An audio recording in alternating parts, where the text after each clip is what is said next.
بسم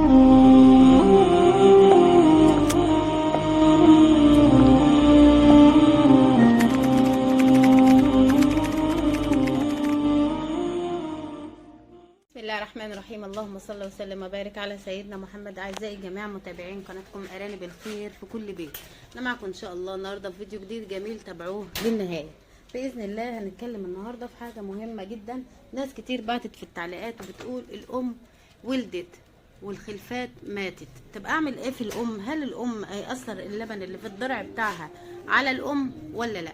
طب الام مثلا، طب هي خلفات ماتت ليه؟ هي الام لو انا شاريها سلاله كويسه ومتحصنه كويس ومتربيه في مكان مضمون منه، جايه من مكان مضمون، يبقى انا الام هتبقى كويسه ان شاء الله. الخلفات هتموت ليه؟ في اسباب ان الخلفات تموت.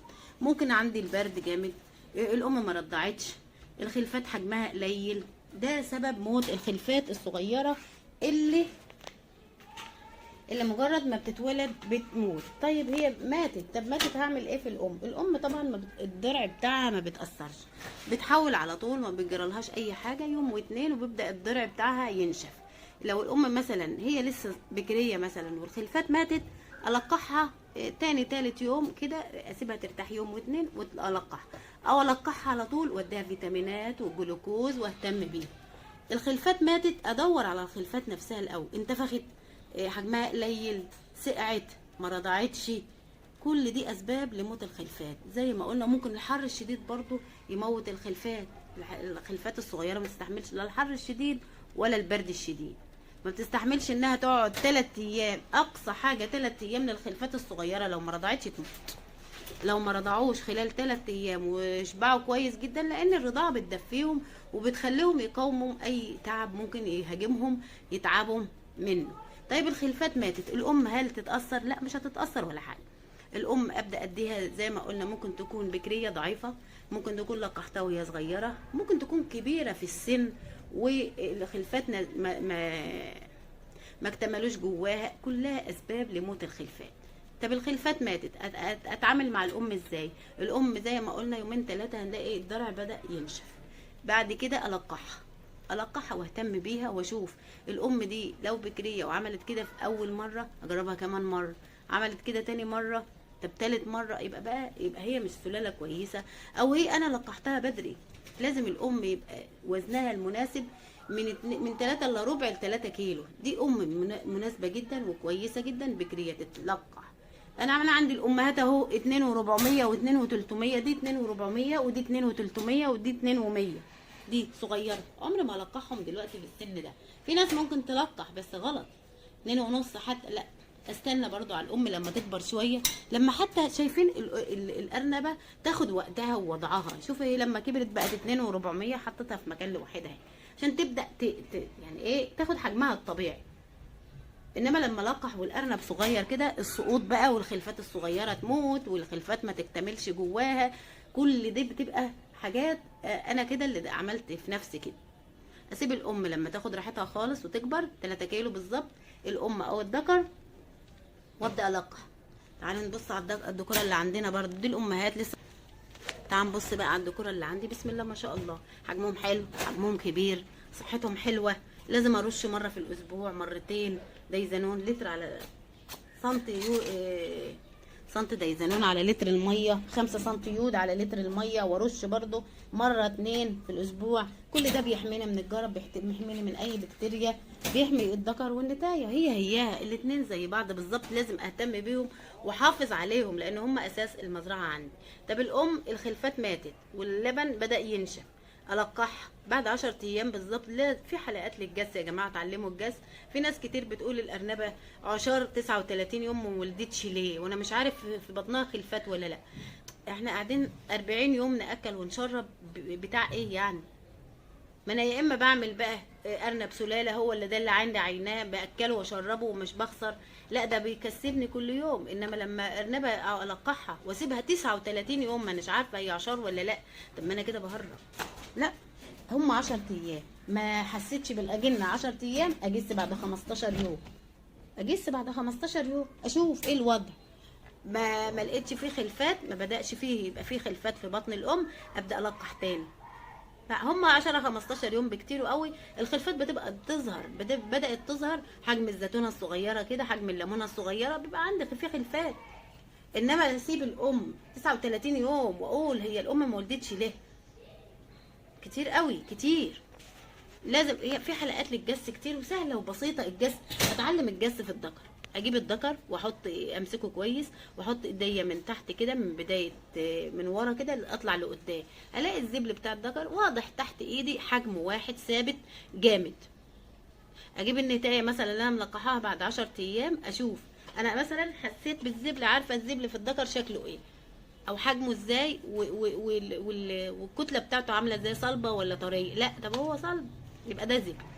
طيب النتايه بقى اجيبها في حاجات طريه تحت ايدي وحجمها كل يوم عن يوم بيزيد شويه، يبقى دي خلفات، مش زبله ولا حاجه. انا اتعلمت الاول في الذكر عشان فاضي مفيش فيه خلفات ولا حاجه، ابقى عارفه الزبل تحت ايدي شكله ايه. انما لما اسيب الام 39 يوم، لما التعليق بجد جالي قلت كتير قوي، كتير اكل واشرب. 40 يوم كتير قوي، ما عديش 15 يوم الا لما الام تكون ماسكه ومتاكده ان هي ماسكه. ده 15 يوم ده بيبقى حجم الجنين عندي تحت ايدي زي الزيتونه الكبيره، حلوه كده ليمونه وطري، حاجات طريه تحت ايدي كده. حلقات في عملنا كتير حلقات في الجس، والشيخ سامر عمل حلقات كتير في الجس، شوفوا ده او ده وتعلموا، مفيش اي مشكله. تربيه الارنب حلوه، بس اللي عايزه بس ايه، عايزه اللي يشغل دماغه ويبقى حابب الموضوع، حابب المشروع عشان يقدر ينجز فيه ويعمل فيه انتاج. واليومين دول الارانب بسم الله ما شاء الله غاليه وافضل كتير في الاكل من الفراخ. فلازم نتعلم الجس. الام الخلفات ماتت اعمل ايه؟ اعمل ايه في لبن الام ولدت والخلفات ماتت، اتعامل مع الام اللي دي ازاي؟ طب انا العكس بقى، الام ماتت وعندي خلفات اعمل ايه؟ لو عندي ام بديله ابدا اقسم مثلا خلفات هنا وهنا، اعملهم على ولادتين وارضع كل ولاده 12 ساعه. طيب مفيش عندي ام بديله، اعمل لبن، معلقه لبن بودره على شويه ينسون، اغلي اليانسون واحط واعمل معلقه لبن بودره وهقلبها في اليانسون كويس يبقى دافي كده، وادي بالسرنجه الصغيره نقطه بنقطه في بق الارانب الصغيرين دول لحد ما يبقوا 15 يوم، ابدا اديلهم علف لو عاشوا معايا. دي الحلول كلها للام اللي الخلفات ماتت او الام هي اللي ماتت. يبقى انا عندي ام بديله، القح مثلا عندي 3 نوتي او 4 نوتي، القحهم كلهم في توقيت مع بعض ورا بعض، مثلا كل 2 في يوم.